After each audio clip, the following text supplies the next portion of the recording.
Back in 1992, Hollywood lost one of its legends. Chuck Connors, best known as the Rifleman, left behind more than just an iconic TV show. His life was packed with secrets, from playing a surprising role in Cold War diplomacy to love affairs that nearly wrecked his career. Now, 3 decades later, the real story comes to light: how a Brooklyn baseball player became a Soviet hero, why all 3 of his marriages ended in scandal, and the dark secret he carried to his final days.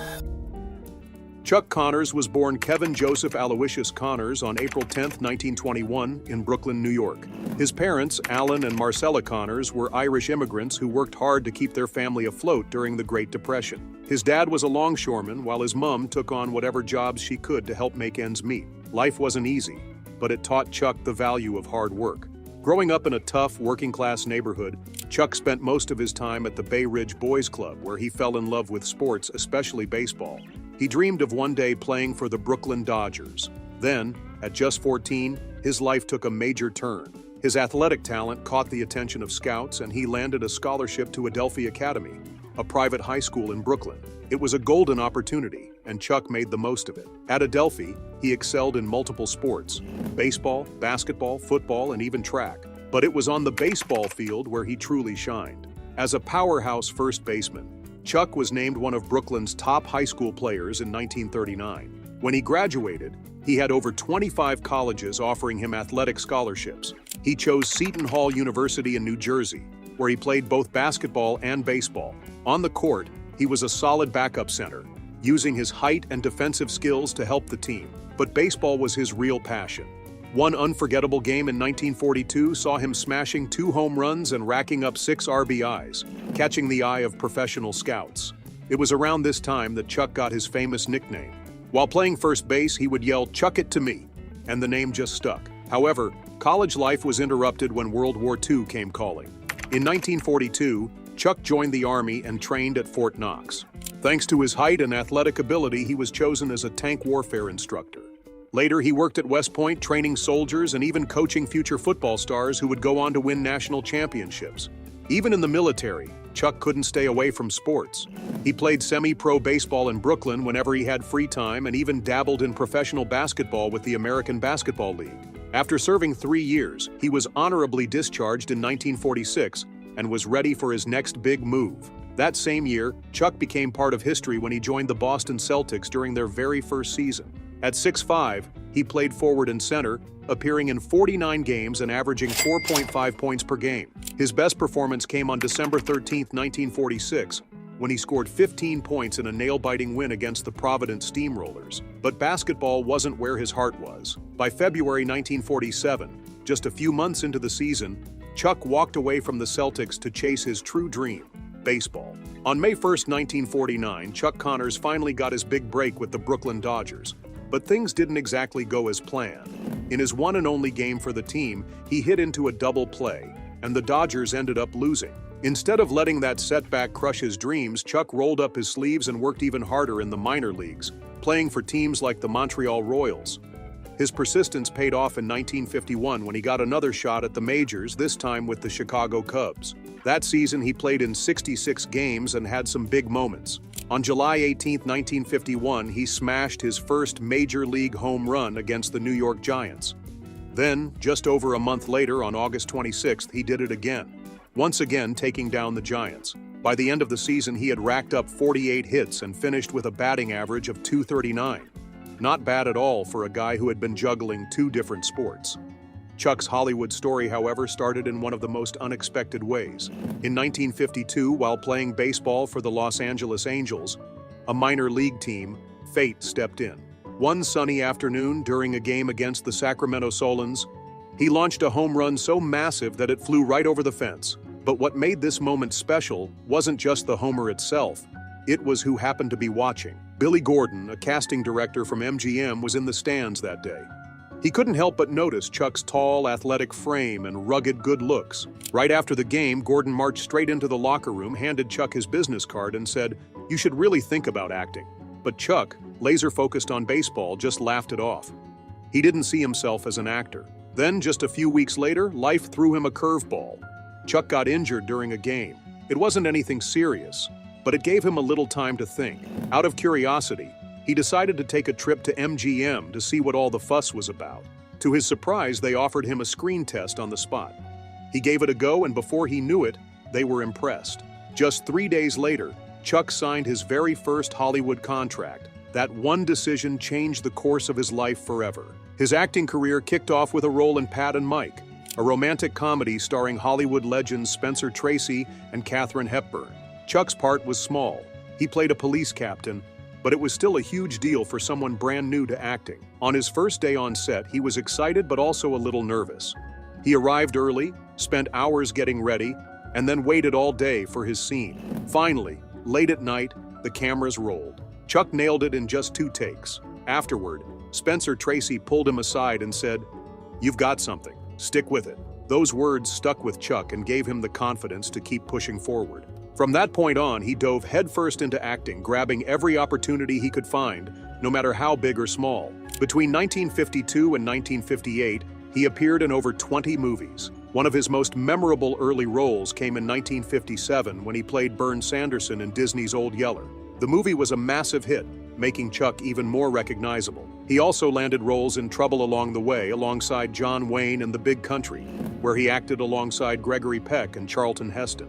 With each role, he sharpened his acting skills and built up his reputation. But Chuck wasn't just sticking to films. He was making a name for himself on TV, too. At a time when most actors chose either movies or television, Chuck was doing both. He appeared in 18 different TV shows during those years, proving just how versatile he was. His tireless work ethic and ability to move between film and television set him apart. Over those 6 years, he racked up more than 1,400 minutes of screen time, playing a variety of roles that helped him grow as an actor. All of this hard work, dedication, and experience led him to his most legendary role. Chuck Connors would soon become a household name as Lucas McCain in The Rifleman, but getting there wasn't as simple as it seemed. In 1957, Chuck Connors took on the role of a father in Disney's Old Yeller, and that performance ended up changing his career forever. The producers of The Rifleman saw him in the film and thought he was the perfect fit for their show, but when they first offered him the role, Connors turned it down. The pay was lower than what he was making from his other acting gigs. The producers, determined to have him on board, sweetened the deal by offering more money and even giving him a 5% ownership stake in the show. That was enough to convince him to say yes. Once he landed the role, Connors threw himself into preparation. He spent hours training on horseback and worked on perfecting a slick, camera-ready way to spin and fire his rifle. To get it just right, he trained with gun expert Rod Redwing, learning every trick in the book. Connors practiced so much that his hands became sore and blistered, but he kept going until he had the moves locked down. When The Rifleman premiered on September 30th, 1958, it was an instant hit. More than 14 million viewers tuned in for the very first episode, drawn to Connors' character, Lucas McCain, a rugged but warm-hearted rancher raising his son Mark, played by Johnny Crawford. The father-son dynamic was a standout part of the show, and critics praised Connors for bringing both toughness and emotion to the role. The show's rifle wasn't just another prop. It was a star in its own right. Instead of a regular gun, Lucas McCain wielded a custom Winchester 1892 with a specially modified lever. The lever was oversized, allowing Connors to spin it dramatically while cocking the gun. An iconic move featured at the beginning of every episode. But the real magic was in the trigger.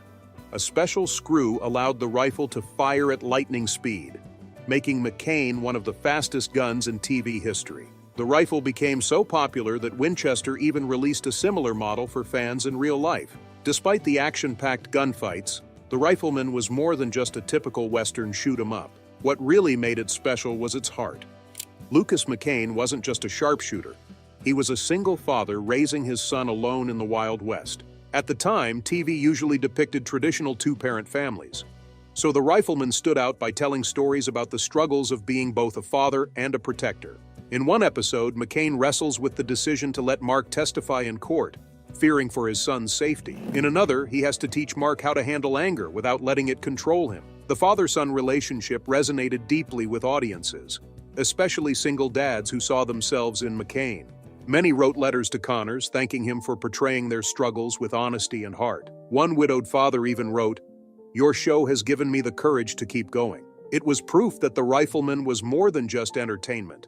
It was meaningful to people. But Connors didn't just star in the show. He had a big role behind the scenes, too. By the second season, he was attending writers' meetings, pitching ideas, and even shaping some of the show's most beloved episodes. One of his favorite contributions was The Photographer, an episode inspired by an overly enthusiastic fan he once encountered during his baseball days. He also worked hard to make Lucas McCain feel like a real person. He often rewrote dialogue to include authentic old-school Western slang, making McCain sound like a genuine rancher from the era. More importantly, Connors didn't want McCain to be a flawless, untouchable hero. He pushed for storylines that showed his character's struggles, flaws, and moral dilemmas. In one particularly powerful episode, Waste, McCain accidentally kills an innocent man. Connors fought for this storyline because he wanted to highlight the heavy burden of carrying a gun, not just the power it gave, but the responsibility that came with it. Connors also used his influence to bring in special guest stars, including his former baseball teammate Duke Snider. He even helped up-and-coming actors get their start, including a young Dennis Hopper, who appeared in the pilot episode. Connors wasn't just an actor. He was a driving force behind The Rifleman, shaping it into one of the most memorable westerns in television history. By the time The Rifleman reached its final season, Chuck Connors had gained so much creative influence that he was credited as a story consultant for multiple episodes. He even co-wrote the show's two-part series finale, ensuring it wrapped up key storylines and revisited old characters in a satisfying way. From the very start, The Rifleman was a massive hit. When it premiered on September 30th, 1958, it pulled in a staggering 14.6 million households and earned a Nielsen rating of 33.1, making it the fourth highest-rated show on television that season. A remarkable achievement considering the tough competition. Viewers were drawn to different aspects of the show.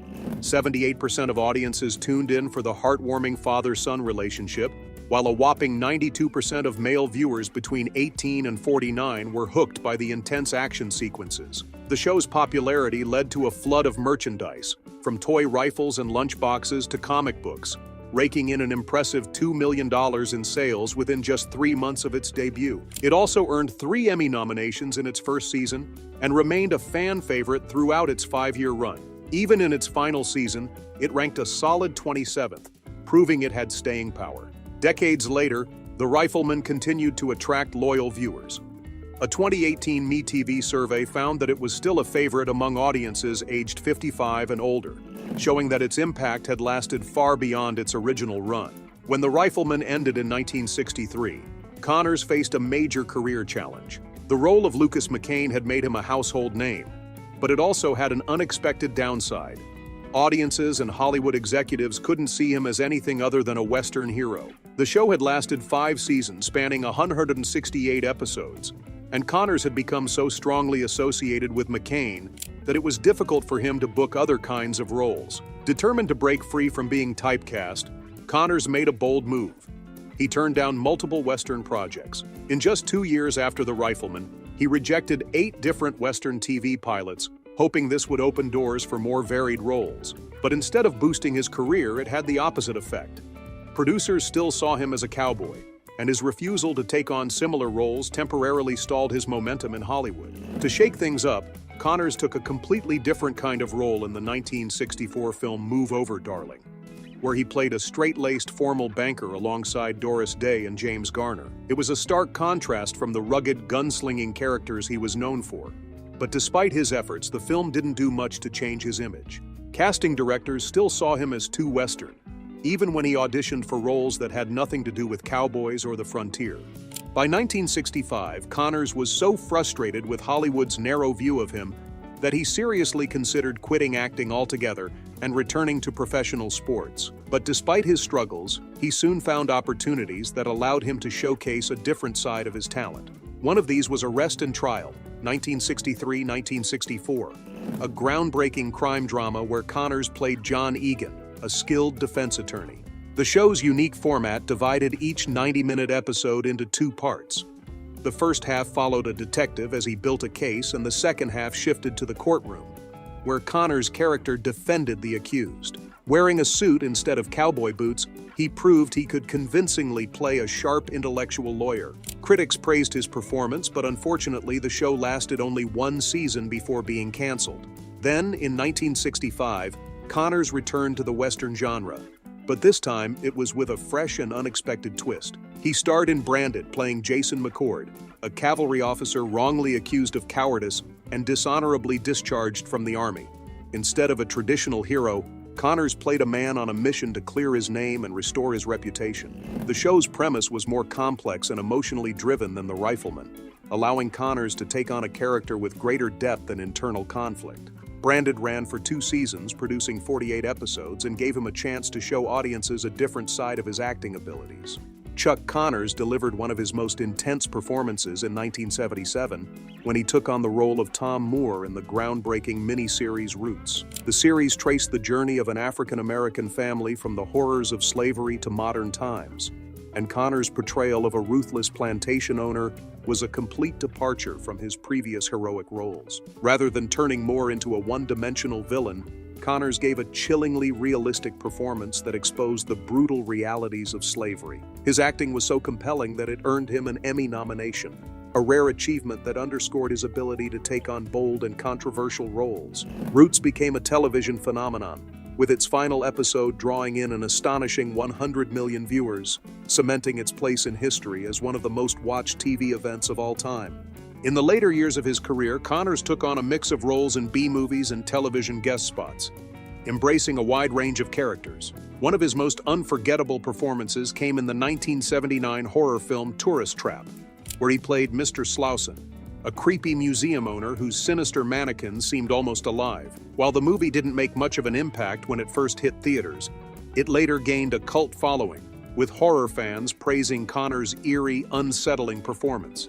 He also ventured into the realm of sci-fi, taking on unusual roles like battling extraterrestrials in the low-budget 1980 film The Day Time Ended. On television, he continued making guest appearances on popular shows, popping up in fan favorites like Fantasy Island, The Love Boat, and Murder, She Wrote. He even embraced the horror genre again when he played the villainous Janos Skorzeny in the action horror series Werewolf, 1987-1988.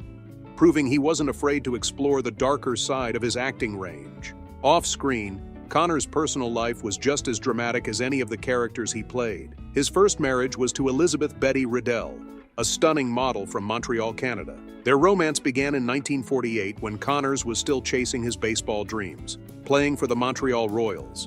Betty came from a wealthy family, and their relationship moved quickly. By October 1, 1948, they were married. At the time, Connors was still figuring out his future, but together they built a family, welcoming 4 sons: Michael, Jeffrey, Stephen, and Kevin. For a while, everything seemed picture perfect, but as Connors' acting career took off, especially after landing The Rifleman in 1958, their marriage began to unravel. The demanding filming schedule kept him away from home for long stretches, and rumors about his affairs started circulating. Tensions grew behind the scenes, and in 1961, Betty discovered that Connors was involved with an actress from one of his film sets. That discovery became the final straw. She filed for divorce, and by 1962, their marriage was officially over. While they remained civil in public, it later surfaced that Betty had privately threatened to reveal Connors' infidelities unless he agreed to certain terms during the divorce settlement. Not long after, Connors found love again. In 1963, he married actress Kamala Devi, whom he had met while filming Geronimo.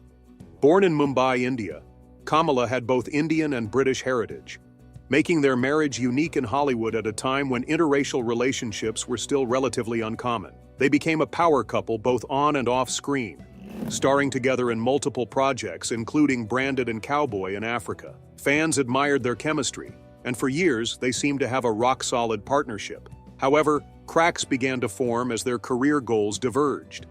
Kamala wanted Connors to pursue more sophisticated, dramatic roles, while he believed that his rugged cowboy image was the key to his success. This difference in perspective created growing friction between them. Their marriage also struggled due to Connors' ongoing reputation for being unfaithful. Despite their strong start, the passion between them began to fade, and in 1972, after nearly a decade together, they divorced. Their final film together, The Proud and Damned, seemed to mirror their own relationship, a story filled with promise but ultimately ending in disappointment. By that time, Chuck Connors' third marriage had become both his shortest and perhaps the most controversial. He met Faith Quabius in 1973 on the set of Soylent Green, where she had a minor role. Faith was significantly younger than Chuck, 33 years younger to be exact. Despite the age gap, they quickly grew close and decided to make things official. On September 7, 1977, they tied the knot in an intimate ceremony in Mexico. At 56, Chuck joked that after playing husband and wife so often on screen, they might as well make it real. Unfortunately, the marriage was far from a happy ending. It lasted only 3 years, ending in divorce by 1980. Faith later claimed that Connors had been abusive during their relationship, blaming his heavy drinking for his behavior. Connors denied the allegations, but the accusations left a stain on his public image. Even before Faith, Connors had been trailed by rumors of affairs and romantic scandals. Whispers of infidelity followed him from his first marriage and never truly faded. One woman claimed she had been in a long-term affair with him during the 1960s and even alleged that he had fathered her child, though no proof ever surfaced. On film sets, Connors was known for his flirtatious nature, which became somewhat of a legend in Hollywood. Actress Joan Crawford once remarked that he could charm the birds from the trees, but he couldn't stay loyal. His reputation for being a ladies' man became so widespread that it eventually cost him professional opportunities, with some actresses refusing to work with him. In one particularly infamous incident in 1975, Connors was reportedly caught in a compromising situation with a young actress at a party. While the scandal was quickly hushed up, it supposedly cost him a major film role. His personal life also created challenges for his family. His children from his first marriage, particularly Jeffrey Connors, later spoke about the emotional strain his lifestyle placed on them. Jeffrey recalled that his father was always chasing the next thrill, which often left those closest to him struggling to keep up. Despite all the rumors and controversies, Connors rarely addressed them directly. In his later years, he reflected, "I've lived my life on my own terms. Some might not approve, but I have no regrets." Beyond his Hollywood persona, Chuck Connors was also known for his strong political beliefs, which made him a polarizing figure in the entertainment industry. Unlike many in Hollywood who opposed the Vietnam War, Connors was an outspoken supporter of U.S. involvement. In 1967, when anti-war protests dominated the country, he made headlines by marching in a pro-war parade in New York City. While some praised his stance, others were furious, believing that his support for the war was out of step with the times. But Connors wasn't just vocal about his beliefs. He actively worked to support causes and candidates he believed in. During the 1964 presidential election, he was a strong backer of Republican nominee Barry Goldwater, even campaigning on his behalf. His political activism came at a cost, as some in Hollywood distanced themselves from him. However, Connors was never one to compromise his principles for the sake of his career. "I'd rather lose a job than give up my principles," he once stated. In 1972, Connors was even approached to run for Congress, but ultimately, he decided to stick with acting. While his political views sometimes sparked controversy, he remained steadfast in his convictions. The Vietnam War, in particular, was a subject that fueled many debates. Connors clashed with several Hollywood colleagues over his stance, including Charlton Heston, with whom he had a heated argument on the set of Soylent Green. He believed strongly in the fight against communism, famously saying, "We're fighting communism over there, so we don't have to fight it here." Connors didn't just talk about his support, he took action. Between 1968 and 1972, he made several visits to Vietnam, meeting with American troops to boost morale. After the war ended, he was deeply disappointed by the way veterans were treated when they returned home. He believed they deserved respect, parades, and gratitude, not the hostility and indifference they often faced. "The country let them down," he lamented, feeling that the sacrifices made by soldiers had been unfairly dismissed by a divided nation. One of the most unexpected twists in Chuck Connors' career was his massive popularity in the Soviet Union. During the 1960s and 1970s, when Cold War tensions between the U.S. and the Soviet Union were at their peak, The Rifleman somehow became one of the very few American television shows allowed on Soviet screens. Soviet audiences admired Lucas McCain, the character Connors played, seeing him as a strong, just father figure, values that resonated deeply with them. By 1973, a staggering 250 million Soviets were tuning in to watch the show, making Connors a household name in a country that otherwise had little exposure to American entertainment. Even Leonid Brezhnev, the Soviet leader at the time, was a huge fan. When Brezhnev visits Washington, D.C. in 1973, he had one unusual request. He wanted to meet Chuck Connors. That meeting led to something incredible. Later that same year, Brezhnev personally invited Connors to Moscow, where he spent 2 weeks as an honored guest. Treated like a superstar, he met Soviet officials, attended state events, and was even welcomed into the Kremlin by Brezhnev himself. As a gesture of goodwill, Connors gifted Brezhnev a pair of Colt revolvers, which led to a playful shooting contest between the two. His trip also included a special screening of The Rifleman, where excited fans crowded around him, eager for autographs. While in Moscow, Connors filmed a documentary called Peace and Friendship, which was later broadcast to millions across the Soviet Union. The documentary showcased him meeting everyday Soviet citizens and discussing the possibility of friendship between Americans and Soviets, something almost unheard of during that era. It was a surreal and unexpected chapter in his life, proving that his on-screen persona had the power to transcend borders, even in the most politically charged times.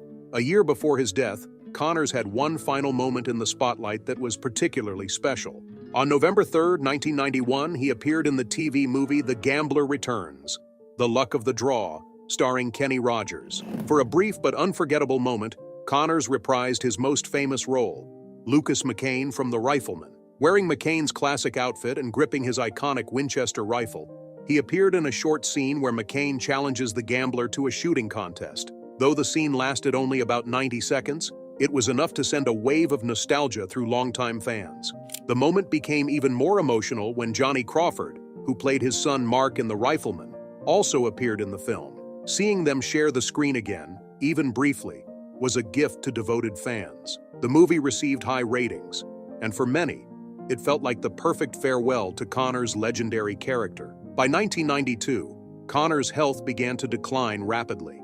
At 71 years old, doctors discovered he had lung cancer, a diagnosis that wasn't entirely surprising given that he had been a heavy smoker for most of his life, reportedly going through up to 3 packs of cigarettes a day. Fans, who had always seen him as strong and full of life, were stunned by the news. At first, Connors kept his illness mostly private, continuing to make public appearances despite his worsening condition. But by October 1992, his health took a sharp turn for the worse. On October 28th, he was rushed to Cedars-Sinai Medical Center in Los Angeles, where doctors discovered he also had pneumonia, further complicating his battle with cancer. For 13 days, he fought bravely as medical teams did everything they could. Sadly, on November 10, 1992, Connors passed away.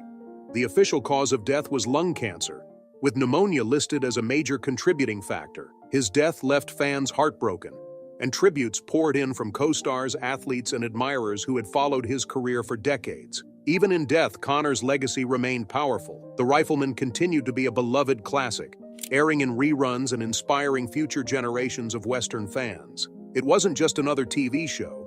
It had reshaped the way single fathers were portrayed on screen and left a lasting mark on television history. But Connors' contributions weren't limited to Hollywood. His impact on sports history was just as significant. He was one of only 13 athletes to have played in both Major League Baseball, MLB, and the National Basketball Association, NBA, a rare feat that underscored his versatility. In 1946, while playing for the Boston Celtics, he became the first player in NBA history to shatter a backboard during a game, an unexpected but memorable moment in basketball history. Though his baseball career was relatively brief, Connors still managed to leave his mark. In 1966, he played a key role in resolving a contract dispute between the Los Angeles Dodgers and 2 of their star pitchers, Sandy Koufax and Don Drysdale. The negotiations helped set a precedent that gave professional baseball players more bargaining power in their contracts, a development that would benefit generations of athletes to come. Whether on the screen or in the world of sports, Connors had an undeniable impact, leaving behind a legacy that stretched far beyond Hollywood.